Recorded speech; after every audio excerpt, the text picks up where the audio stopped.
Hello students, welcome back to my YouTube channel. Dear students, आज के इस video में हमें क्या पढ़ाई करनी है, ध्यान से देखिए।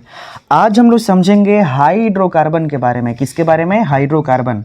ये आपके सिलेबस का बहुत ही इंपॉर्टेंट टॉपिक है हाइड्रोकार्बन। ये मुख्यतः दो प्रकार के होते हैं, एक एलिफैटिक हाइड्रोकार्बन और दूसरा एरोमेटिक हाइड्रोकार्बन। और आज की इस वीडियो में हम सिर्फ समझेंगे एलिफैटिक हाइड्रोकार्बन और नेक्स्ट वीडियो में हम समझेंगे एरोमेटिक हाइड्रोकार्बन डिटेल से। ठीक है, आपको बता दूं कि एलोफैटिक जो हाइड्रोकार्बन है ये मुख्य रूप से दो प्रकार के होते हैं, एक संतृप्त हाइड्रोकार्बन और दूसरा होता है असंतृप्त हाइड्रोकार्बन। और संतृप्त हाइड्रोकार्बन के अंतर्गत हमें आज पढ़ना है एल्केन के बारे में, और असंतृप्त हाइड्रोकार्बन में हमें पढ़ना है एल्कीन और एल्काइन के बारे में डिटेल से। ठीक है, तो चलिए हम आज के वीडियो को स्टार्ट करते हैं। लेकिन इससे पहले आपको बताना चाहूँगा कि आज का ये वीडियो कक्षा 10 के विज्ञान का पार्ट नंबर 4 जिसका नाम है कार्बन तथा उसके यौगिक का वीडियो नंबर 7 है। इससे पहले हमने 6 वीडियो ऑलरेडी बना करके अपलोड किए हैं। यदि आप उसको नहीं देखे हैं तो आज के वीडियो के डिस्क्रिप्शन बॉक्स में जाइए, वहाँ पे प्लेलिस्ट का लिंक मिल जाएगा, या कुछ देर बाद ऊपर आई बटन पे एक लिंक आएगी, उस पर जब आप क्लिक करेंगे तो सारे वीडियो को एक साथ देख सकते हैं। तो चलिए हम आज के वीडियो स्टार्ट करते हैं। सबसे पहले हम समझेंगे कि हाइड्रोकार्बन होता क्या है। हाइड्रोकार्बन का मतलब होता है कि ऐसा यौगिक जिसमें कार्बन और हाइड्रोजन के अलावा कुछ उपस्थित ना हो। ठीक है, यानी ऐसा यौगिक जिसमें हाइड्रोजन और कार्बन उपस्थित हो, तो ऐसे यौगिक को हम बोलेंगे हाइड्रोकार्बन। एक बात आपको बता दूं कि यहाँ पे हमने कुछ टेबल लिखा हुआ है। अगर किसी यौगिक में कार्बन की संख्या 1 होगी तो उसको बोलेंगे मेथ, अगर कार्बन की संख्या 2 होगी तो एथ बोलेंगे, 3 होगी तो प्रो बोलेंगे, 4 होगा तो ब्यूट बोलेंगे, 5 होगा तो पेंट बोलेंगे, 6 होगा तो हेक्स बोलेंगे, 7 होगा तो हेप्ट बोलेंगे, 8 होगा तो ऑक्ट बोलेंगे, और 9 होगा तो नॉन बोलेंगे, और 10 होगा तो डेक बोलेंगे। ठीक है, ये आप टेबल को याद रखेंगे। और इसी क्रम में जब आगे बढ़ेंगे, जब हम एल्केन और एल्कीन एल्काइन के बारे में समझेंगे, जब इनकी सहायता से यौगिक का नामकरण करेंगे तो उस समय ये बहुत ही काम आने वाली है। ठीक है, और इसीलिए इस टेबल को आप लोग याद रखिएगा। तो सबसे पहले हम समझते हैं कि हाइड्रोकार्बन होता क्या है ना।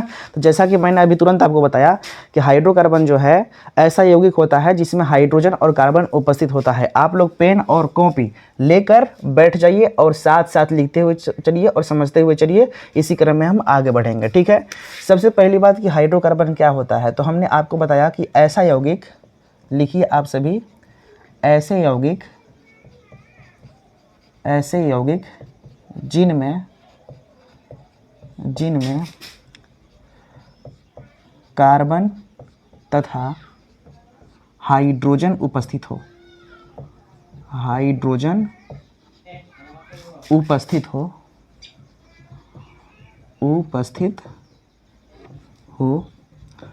उसे क्या बोलेंगे? हाइड्रोकार्बन कहलाता है। हाइड्रोकार्बन कहलाता है। इसका एग्जाम्पल मैं आपको बताना चाहूँगा।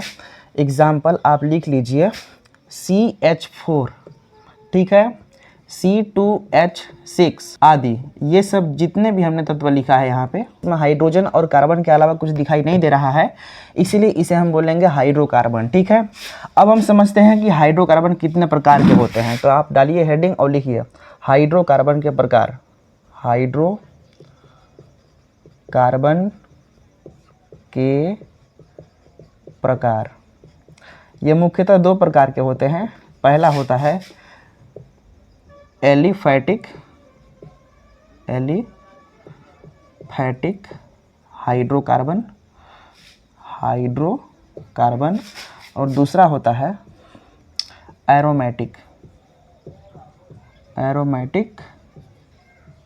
हाइड्रोकार्बन।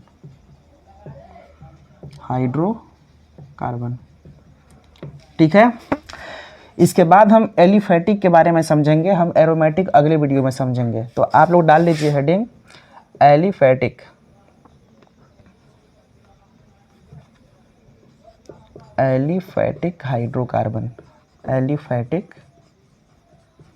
हाइड्रोकार्बन। आप लोग बताइए कि एलिफैटिक हाइड्रोकार्बन क्या होती है।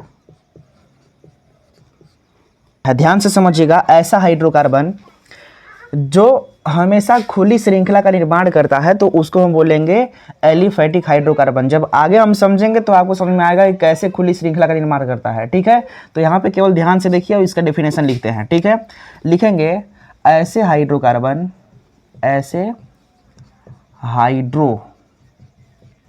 हाइड्रोकार्बन जो खुली, जिसको हम बोलते हैं विवृत भी, ठीक है, खुली या विवृत आपको लिखा हुआ मिलेगा तो आप समझिएगा कि खुली श्रृंखला की बात कर रहा है ना। ऐसे हाइड्रोकार्बन जो खुली या विवृत श्रृंखला का निर्माण करते हैं, श्रृंखला बनाते हैं, उन्हें क्या कहते हैं? एलिफैटिक हाइड्रोकार्बन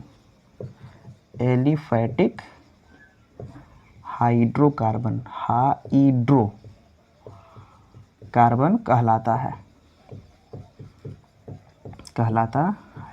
ठीक है। हम इसे मिटा दे रहे हैं, इसका फिलहाल कोई काम नहीं है। हमने आपको बताने के लिए, समझाने के लिए बताया था कि यह है क्या, हम आज पढ़ाई क्या करेंगे, ठीक है। तो ऐसे हाइड्रोकार्बन जो खुली या विवृत श्रृंखला बनाते हैं उसको हम बोलेंगे एलिफैटिक हाइड्रोकार्बन। तो ऐसे हाइड्रोकार्बन जो खुली या विपरीत श्रृंखला बनाते हैं उसको हम बोलेंगे एलिफैटिक हाइड्रोकार्बन। अब लेते हैं एलिफैटिक हाइड्रोकार्बन के प्रकार। जैसा कि हमने बोला है कि एलिफैटिक हाइड्रोकार्बन दो प्रकार के होते हैं, तो आप लोग लिख लीजिए कि एलिफैटिक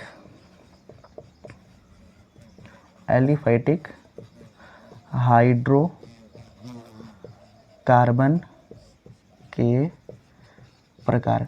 ऐसे लिखने से ये होता है कि आपका एक नोट्स तैयार होकर के रेडी हो जाता है, आपके एग्ज़ाम में समस्या नहीं आएगी तैयारी करने में, ठीक है। तो पहला इसमें होता है संतृप्त हाइड्रोकार्बन, और दूसरा होता है असंतृप्त हाइड्रोकार्बन,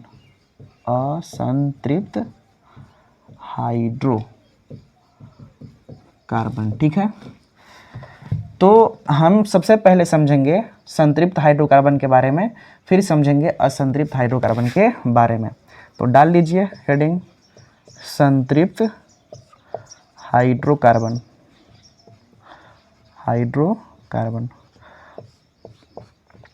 संतृप्त हाइड्रोकार्बन किसे कहते हैं? ध्यान से समझिएगा, क्योंकि हमने बताया है आपको कि एलिफैटिक हाइड्रोकार्बन के प्रकार है संतृप्त हाइड्रोकार्बन और असंतृप्त हाइड्रोकार्बन। तो सबसे पहले हम ऐसा बोलेंगे कि संतृप्त हाइड्रोकार्बन एक ऐसा एलिफैटिक हाइड्रोकार्बन है। एलिफैटिक हाइड्रोकार्बन इसलिए बोल रहे हैं क्योंकि इसी का प्रकार है संतृप्त और असंतृप्त, ठीक ना। तो इसमें हम ऐसा बोल सकते हैं कि संतृप्त हाइड्रोकार्बन एक ऐसा एलिफैटिक हाइड्रोकार्बन है जिसमें कार्बन परमाणु दूसरे कार्बन परमाणु के साथ एकल बंध के द्वारा जुड़े होते हैं। तो ऐसे हाइड्रोकार्बन को संतृप्त हाइड्रोकार्बन कहते हैं। तो इसमें हम लिख लेते हैं कि संतृप्त हाइड्रोकार्बन एक ऐसा एलिफैटिक हाइड्रोकार्बन है, लिख लीजिए संतृप्त हाइड्रोकार्बन एक ऐसा कौन सा? एलिफैटिक हाइड्रोकार्बन ना, एलिफैटिक हाइड्रोकार्बन है,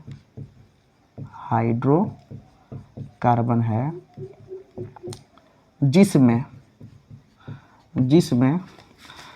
कार्बन दूसरे कार्बन परमाणु के साथ, दूसरे कार्बन परमाणु के साथ एकल बंध के द्वारा जुड़ा होता है। कौन सा बंध? एकल बंध के द्वारा जुड़ा होता है, संतृप्त हाइड्रोकार्बन कहलाता है। संतृप्त हाइड्रोकार्बन कहलाता है,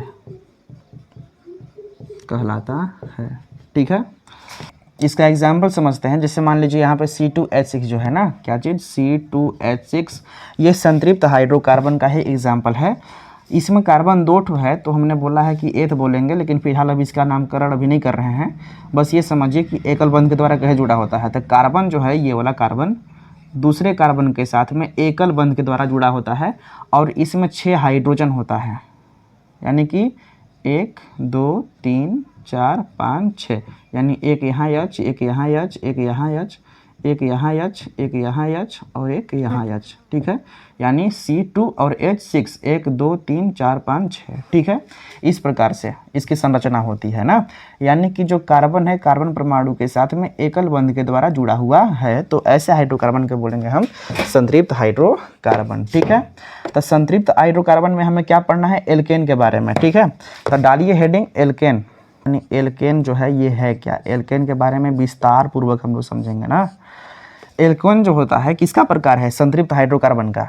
तो हम लिखेंगे कि एल्केन ऐसी संतृप्त हाइड्रोकार्बन है, या हम बोल सकते हैं कि एल्केन, ध्यान से समझिए और लिखिए, एल्कीन एक संतृप्त हाइड्रोकार्बन है, संतृप्त हाइड्रोकार्बन है, हाइड्रोकार्बन है, जिसका सामान्य सूत्र, यह मैं मिटा दे रहा हूँ, इसका फिलहाल कोई काम नहीं है, हमने आपको समझाने के लिए बताया था। ओके, क्या लिखा, एल्केन एक संतृप्त हाइड्रोकार्बन है जिसका सामान्य सूत्र,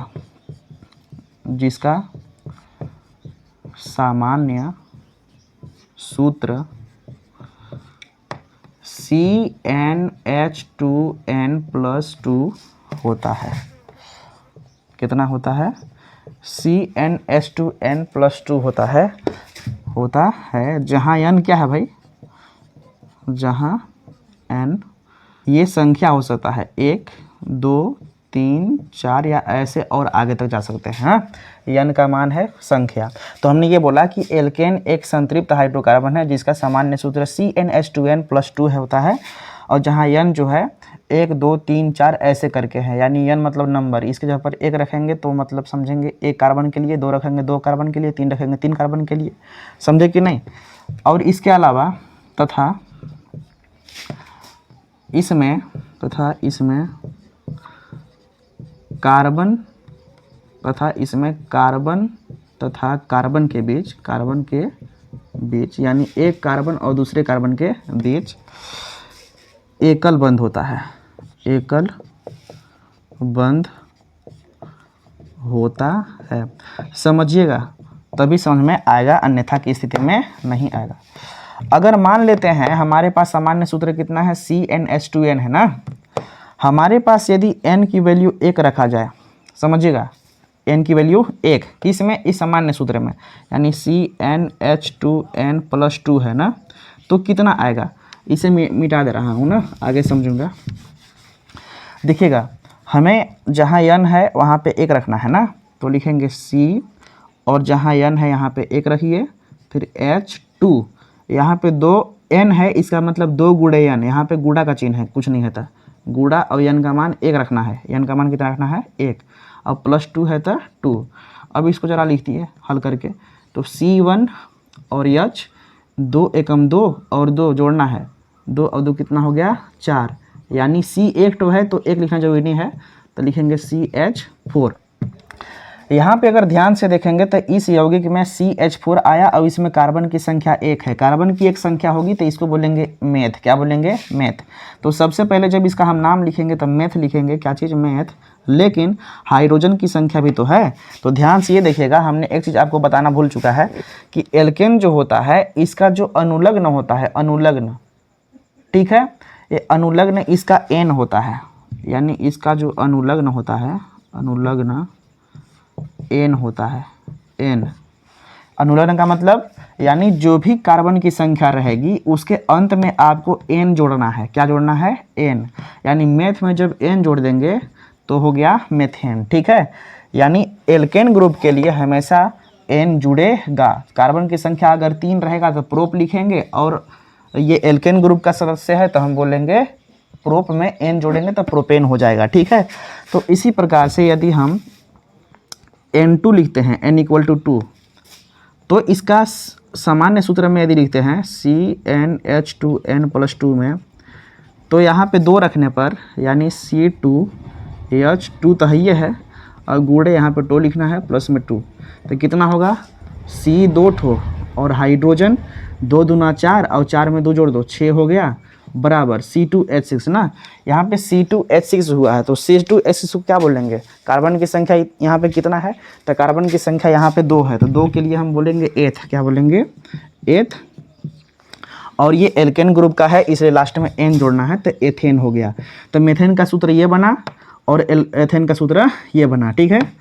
ध्यान दीजिएगा एक बात, इसका संरचना सूत्र ही पूछता है। कौन सा सूत्र, संरचना सूत्र, कि भाई जो मेथेन है ना ये कैसे जुड़ा हुआ है, तो हमने शुरुआत में बताया है कि ये एकल बंध के द्वारा जुड़ा होता है, एकल बंध के द्वारा। तो आपको दिखाना पड़ेगा मेथेन के संरचना सूत्र, ओके। तो कैसे लिखेंगे, तो कार्बन 1 ठो है तो कार्बन 1 ठो आप दिखाइए। अब हाइड्रोजन 4 ठो है तो एक ऊपर एक इधर एक इधर एक इधर, हाइड्रोजन आप दिखा दीजिए। तो इसका हो गया ये संरचना सूत्र, यानी C 1 ठो है और H 4 ठो है, ठीक है। इसका संरचना सूत्र कैसे लिखाएगा भाई, तो C 2 ठो है यानी 1 और 1, और ये कार्बन कार्बन के बीच में एकल बंध होना चाहिए यानी सिंगल बॉन्ड। और H की संख्या कितना है, 6 है, तो 1 2 3 4 5 6 यानी H H H H H H, ये संरचना सूत्र लिखना अति आवश्यक है बाबू। इसके बाद यदि हम n = 3 लिखेंगे तब कितना होगा, तो जहाँ पर n है वहाँ पे इस बार 3 रखना है, यानी CnH2n+2 ये सूत्र है। जहाँ पे n है वहाँ पे हम 3 रखेंगे, तो C3 और H2 तो है ये सूत्र में, और यहाँ पे n है तो n का मान 3 रखना है और प्लस में 2। इसको हल करेंगे तो C3 और H कितना हो गया, 3 दूनी 6 और 2 जोड़िए 8, C3H8। इसको हम क्या नाम दें, कार्बन की संख्या 3 है तो 3 के लिए हम प्रोप बोलेंगे, तो लिखना है प्रोप। अब इसमें n जोड़ना है तो प्रोपेन हो गया। अब इसका संरचना सूत्र हमको लिखना है, कार्बन की संख्या 3 है तो 3 है तो हम कैसे करेंगे, कार्बन 3 ठो बनाइए, 1 2 3, कार्बन कार्बन के बीच में सिंगल बंध होना चाहिए। और हाइड्रोजन की संख्या कितना है, 8 है, तो 8 हम कैसे दिखाएंगे, 1 2 3 4 5 6 7 8, ठीक है। तो इस तरह से संरचना सूत्र हुआ किसका, प्रोपेन का, ठीक है। इस बात को आप ध्यान रखिएगा ना। इसके बाद जब हम आगे बढ़ते हैं n = 4 रखते हैं, देखिए भाई आपको ऐसे ही करते करते करते करते कम से कम 10 तक, यानी n = 10 तक आपको लिखना है, ठीक है। तो इस प्रकार से आगे का काम आपका भी है ना, मैं एक आध ठो और निकाल दे रहा हूँ। बाकी n = 4 आप रखेंगे, 5 आप रखेंगे, और नामकरण भी करने सिखा दिया हूँ। अगर कार्बन की संख्या 1 होगी तो हम मेथ लिखेंगे और n जोड़ देना है तो मेथेन हो गया। कार्बन की संख्या 2 रहेगी तो एथ जोड़ेंगे और लास्ट में n जोड़ देंगे तो एथेन हो गया। कार्बन की संख्या 3 रहेगी तो प्रोप लिखेंगे और लास्ट में n जोड़ देंगे, प्रोपेन हो गया। कार्बन की संख्या 4 रहेगी और तो ब्यूट बोलेंगे, इसके अंत में n जोड़ेंगे तो ब्यूटेन हो गया। तो उसी तरह से पेंटेन, फिर हेक्सेन, फिर हेप्टेन, फिर ऑक्टेन, फिर नोनेन, फिर डेकेन, इस तरह से बनेंगे, ठीक है। तो कार्बन की संख्या यदि 4 होती है तब, 4 छोड़िए ना, मैं ऐसा लिखता हूँ कि कार्बन की संख्या 7 हो तब, बाकी आप लोग कीजिएगा, ठीक है। तो कार्बन की संख्या अगर 7 होता है तो हम क्या करेंगे, तो लिखेंगे CnH2n+2, ये तो हमारा सामान्य सूत्र है। और इसी सूत्र पर लिखेंगे है, जहाँ पर n है वहाँ पर 7 रखेंगे, ठीक है।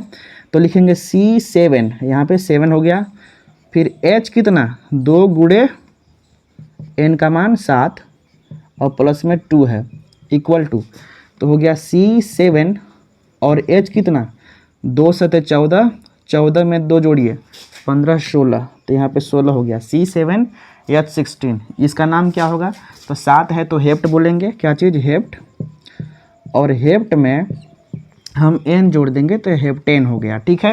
यानी इसका नाम क्या पड़ा, हेप्टेन पड़ा। इसका संरचना सूत्र आपको बनाना अति आवश्यक है, ध्यान से समझिएगा कैसे बनेगा, ठीक है। तो सबसे पहले हम कार्बन की संख्या दिखाएंगे 7 ठो, 1 2 3 4 5 6 7 कार्बन हुआ। और सभी कार्बन के बीच में एकल बंध है, यानी सिंगल बंध, मतलब एक, ठीक है। इसके बाद हाइड्रोजन की संख्या कितना है भाई, 16 है ना। तो 1 2 3 4 5 6 7 8 9 10 11 12 13 14 15 और 16, ठीक है। तो इस प्रकार से ये संरचना सूत्र है किसका, हेप्टेन का ना। n इक्वल टू मैं 7 लिया हूँ, आपको 4 लेना है, 5 लेना है, 6 लेना है। ओके, 7 तो हम ले ही चुके हैं, 8 लेना है, फिर 9 लेना है, फिर 10 लेना है। इस तरह से आपको लेना है और 10 तक आपका HW है, बना लीजिएगा, ठीक है। और आप ये याद रखिएगा, एग्ज़ाम में पूछ सकता है कि भैया बताइए, अगर ये C7H16 है तो बताइए कौन से ग्रुप का ये, यानी कौन से हाइड्रोकार्बन का ये सूत्र है। तो आप बताएंगे एल्केन का है, यानी इसका सूत्र अगर इसका नाम पूछता है तब तो आप बताइएगा हेप्टेन। तो यानी कि इन यौगिक का आपका नाम भी पता होना चाहिए कि CH4 को मेथेन बोलेंगे, C2H6 एथेन बोलेंगे, C3H8 प्रोपेन बोलेंगे, C7H16 हेप्टेन बोलेंगे, ठीक है। तो इस प्रकार से हुआ संतृप्त हाइड्रोकार्बन में एल्केन के बारे में ना। और आपका भाई काम मैं आपको बता दे रहा हूँ कि n का मान 1 रखिए, फिर 2 रखिए, फिर 3 रखिए, फिर 4, 5, 6, 7 ऐसे कैसे करते हैं, यानी 10 तक आप लिखिए कम से कम, ठीक है। तो इसका नाम आपको पता ही है कि 1 कार्बन के लिए 1 बोलेंगे, 2 कार्बन के लिए एथ बोलेंगे, 3 के लिए प्रोप बोलेंगे, 4 के लिए ब्यूट बोलेंगे, 5 के लिए पेंट बोलेंगे, इस तरह से ना। तो हमने आपको बता दिया है इस बारे में, और जल्दी से आप इसका स्क्रीनशॉट लीजिए, आगे बताना है दूसरा असंतृप्त हाइड्रोकार्बन के बारे में। ले लिए स्क्रीनशॉट, ठीक। अब हम समझते हैं असंतृप्त हाइड्रोकार्बन, असंतृप्त हाइड्रोकार्बन के बारे में। असंतृप्त हाइड्रोकार्बन किसका प्रकार है? एलिफैटिक हाइड्रोकार्बन का ना। तो डालिए हेडिंग असंतृप्त हाइड्रोकार्बन दूसरा वाला है, ठीक है। आपको बता दूं, इसमें ऐसा लिखेंगे कि असंतृप्त जो है ऐसा एलिफैटिक हाइड्रोकार्बन है जिसमें जो कार्बन परमाणु होते हैं वे द्विबंध या त्रिबंध के द्वारा जुड़े होते हैं। यानी इसमें डबल बॉन्ड भी हो सकता है या ट्रिपल बॉन्ड भी हो सकता है। अभी जो हम पढ़े थे संतृप्त हाइड्रोकार्बन में, इसमें केवल सिंगल बंध ही था, लेकिन अब जो हम पढ़ रहे हैं असंतृप्त हाइड्रोकार्बन, इसमें डबल बॉन्ड भी हो सकते हैं या ट्रिपल बॉन्ड भी हो सकते हैं। तो हम लिखेंगे ऐसा कि ये एक ऐसा एलिफैटिक, ठीक है, एलिफैटिक हाइड्रोकार्बन है, एलिफैटिक हाइड्रोकार्बन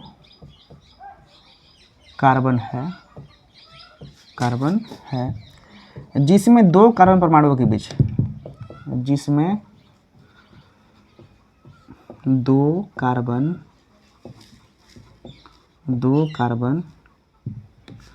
परमाणुओं के बीच, ध्यान से समझिएगा तभी आएगा समझ में, परमाणुओं के बीच द्विबंध या त्रिबंध होता है। क्या होता है? त्रिबंध होता है, ठीक है। इसमें हमें पढ़ना है एल्कीन और एल्काइन के बारे में।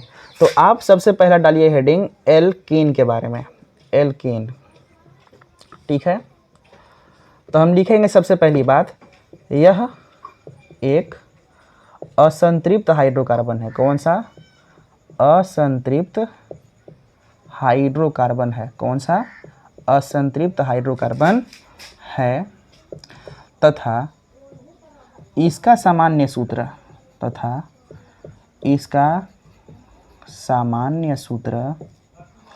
कितना होता है? ध्यान दीजिएगा, CnH2n होता है। हमने आपको बताया था कि जो इससे पहले वाला में एल्केन ग्रुप के सदस्य में कि यहाँ पे +2 भी होगा, CnH2n +2, लेकिन इस बार 2 माइनस कर देना है, हाइड्रोजनों की संख्या 2 घटा देना है, यानी कि CnH2n केवल बचेगा ना।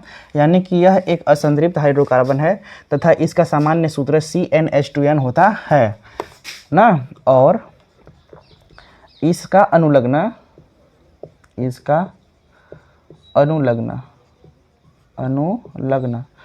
क्या होता है भाई? एल्कीन है तो इन बोलेंगे, हम बोल सकते हैं इसका अनुलग्न इन होता है, इन होता है। तो अब हम लिखते हैं यौगिकों के नामकरण। किसके? एल्कीन ग्रुप के। हम सबसे पहले n=1 लिखते हैं, n=1। तो यदि आप n=1 लिखेंगे तो होगा क्या? सामान्य सूत्र लिख लीजिए पहले, CnH2n ठीक है। तो जब यहाँ पे एक रखिएगा आप ना, तो होगा C1H2, जहाँ N है वहाँ पे एक रखिए, तो यानी कि C1H2 यानी CH2, ठीक है, CH2 हो जाएगा। और इसका नाम क्या होगा भाई, तो एक कार्बन है इसलिए मेथ बोलेंगे, क्या बोलेंगे, मेथ। और इसमें इसका अनुलग्न क्या है, इन है, तो इसमें इन जोड़ देना है, तो ये हो गया मेथीन। क्या हो गया, मेथीन। इसकी संरचना सूत्र नहीं लिखी जा सकती है, यानी यदि कार्बन की संख्या 1 होगी तो इसकी संरचना सूत्र नहीं लिखी जा सकती है। इसके पीछे कारण को समझिए ना। इसमें कार्बन और कार्बन के बीच में द्विबंध या त्रिबंध होता है, लेकिन इसमें 2 कार्बन है, ये नहीं है, तो कहाँ से कार्बन और कार्बन के बीच में हम द्विबंध चाहे त्रिबंध लगाएंगे का नहीं। इसमें कार्बन सिर्फ एक ही तो है, तो इम्पॉसिबल है ना। अब हम लेते हैं n = 2, n = 2, तो लिखेंगे CnH2n। अब जहाँ पे n है वहाँ पे 2 रखिए, तो C यहाँ पे 2 रखना है, फिर H यहाँ 2 है तो 2 लिखिए, यहाँ पे n है तो n का मान 2 रखना है, बराबर C2 हो गया, और H कितना हो गया, 2 दूनी 4, यानी C2H4 हो गया। C2H4 जो है इसका नामकरण कीजिए, C 2 है तो हम एथ बोलेंगे, क्या बोलेंगे, एथ। और क्या बोलते हैं कि इसका जो अनुलग्न है इन है, इसलिए हम इन लगा देंगे, यानी कि C2H4 यानी एथीन हो गया, ठीक है। इसकी संरचना सूत्र लिखी जा सकती है, कार्बन 2 है तो एक कार्बन लिखिए और एक और कार्बन लिखिए, और दोनों कार्बन के बीच डबल बॉन्ड रहेगा, क्या होगा, द्विबंध रहेगा। देखिए एल्किन ग्रुप में हमेशा आपको द्विबंध लगाना है, ठीक है। ये चीज़ हम लिखना भूल चुका हूँ, यहाँ पे लिखना जरूरी है कि इसमें द्विबंध का प्रयोग होता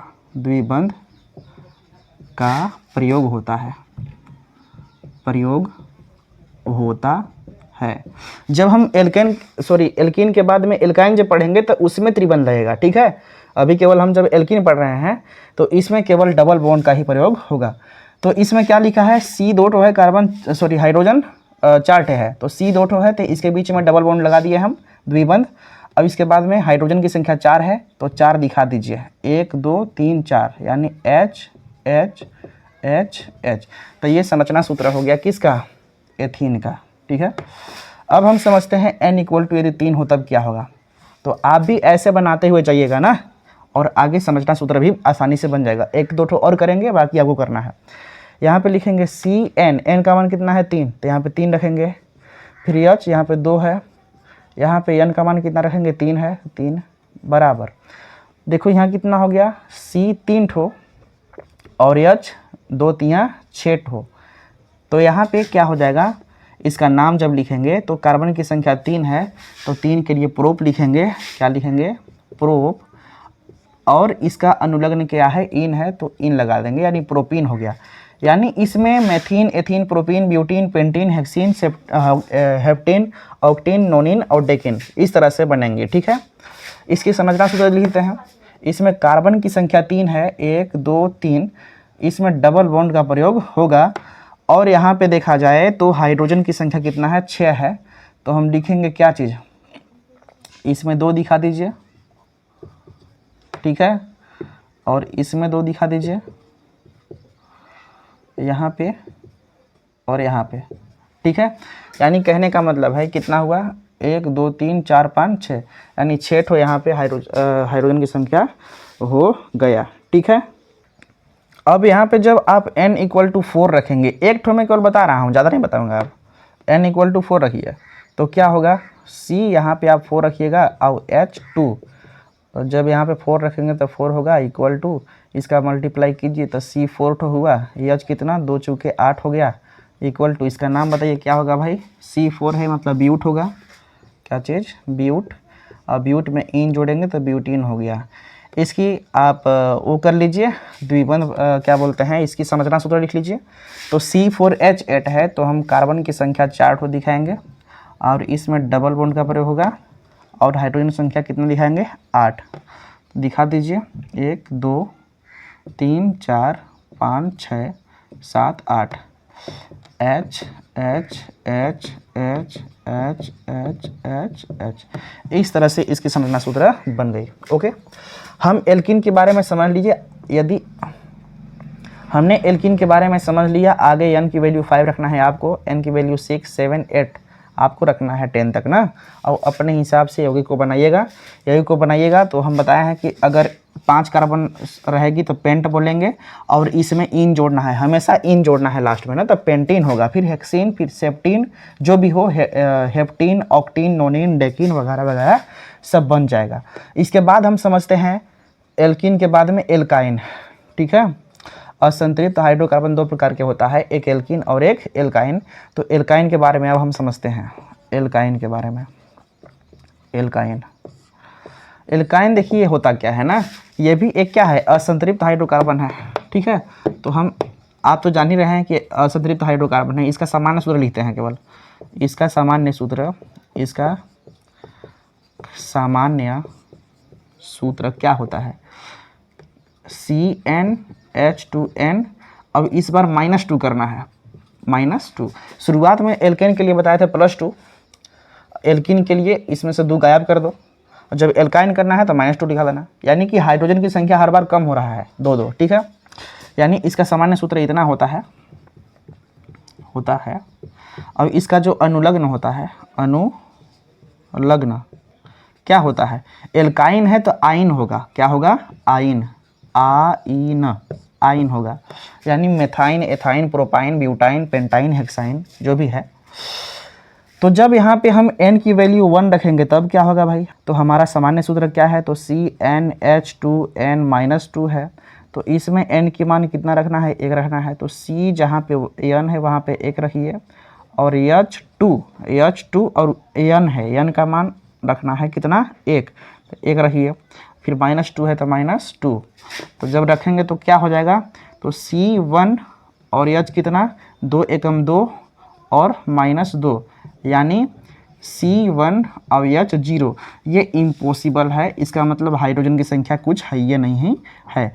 तो इसको हम हाइड्रोकार्बन नहीं कह सकते हैं, समझे कि नहीं, ये नहीं हो सकता है, इम्पॉसिबल है। यहाँ पे 0 आ गया, इसका मतलब हाइड्रोकार्बन ये नहीं है। हाइड्रोकार्बन तभी रहता है जब हाइड्रोजन उसमें उपस्थित हो, लेकिन हाइड्रोजन संख्या यहाँ पे कितना है, 0 है। इसका मतलब सिर्फ कार्बन ही बचा। ठीक है, तो यहाँ पे n की वैल्यू हम कितना पुट करते हैं, 2 से हम पुट करेंगे तो फिर आगे बनेगा ना, तो इसको हम हाइड्रोकार्बन नहीं कह सकते हैं। जब 2 रखेंगे तो यहाँ पे सामान्य सूत्र में जब रखा जाएगा तो CnH2n-2 रहेगी। तो n की वैल्यू 2 रखिए, तो यानी कि C2H2n2, यहाँ पे 2 रखिए, -2 रख कर दीजिए, इक्वल टू C 2 हो ही गया, और H कितना, 2 दूनी 4, -2 बराबर C2H कितना, 4 में से 2 घटाओ, 2 बचेगा, यानी C2H2, यानी कार्बन 2 है तो एथ बोलेंगे, क्या बोलेंगे, एथ। और इसमें आइन जोड़ना है तो एथाइन हो गया, एथाइन हो जाएगा। ठीक है, जब इसमें n की वैल्यू आप 3 पुट करिएगा तो कितना होगा, n की वैल्यू 3 पुट करेंगे तब, तो इसका सामान्य सूत्र होता है CnH2n-2। तो इसमें n इक्वल टू 3 रखिए, यानी कि C3H2 n की वैल्यू 3 पुट कीजिए, माइनस में 2 इक्वल टू यहाँ पे C3H2 3 जा 6 -2 हो गया। तो यहाँ पे हम कर सकते हैं C3 और H कितना, 6 में से 2 घटाइए, 4 बचेगा। इसका नामकरण कीजिए, यहाँ पे 3 है कार्बन तो प्रोप बोलेंगे, प्रोप में हम जोड़ देंगे आइन, तो हो गया प्रोपाइन। ठीक है, जब आप n की वैल्यू आप पुट करिएगा कितना, 4, तो क्या होगा, इसकी संरचना सूत्र अभी लिखे नहीं है, लिख देंगे। ठीक है, ध्यान से समझिए, एक ठो और बता दे रहा हूँ। जब आप लिखेगा CnH2n-2 इसका सामान्य सूत्र, तो इसमें जहाँ पे n है वहाँ पे कितना लिखना है, वहाँ पे हम लिखेंगे 4। तो लिखिए C4H2 × 4 -2 इक्वल टू, तो यहाँ पे हो गया C का 4 ठो, H कितना हो गया भाई, तो 2 चौके 8, और -2 है तो -2, यानी C4 और H कितना, 8 में से 2 घटाओ तो 6, यानी C4H6। तो 4 कार्बन है तो इसको बोलेंगे हम ब्यूट, क्या बोलेंगे, ब्यूट। और ब्यूट में जब हम आइन जोड़ेंगे तो ब्यूटाइन हो जाएगा, ब्यूटाइन। ओके, ये ऐसे हो गया ब्यूटाइन। तो हमने आपको बताया 4 तक, आगे 5, 6, 7, 8 आप रखेंगे, ठीक है। इसकी संरचना सूत्र हम लिख लेते हैं ना, इसकी n=2 के लिए। एथाइन के लिए संरचना सूत्र क्या होगा, इसमें कार्बन की संख्या कितना है, 2 है, यानी कार्बन की संख्या 1, 2।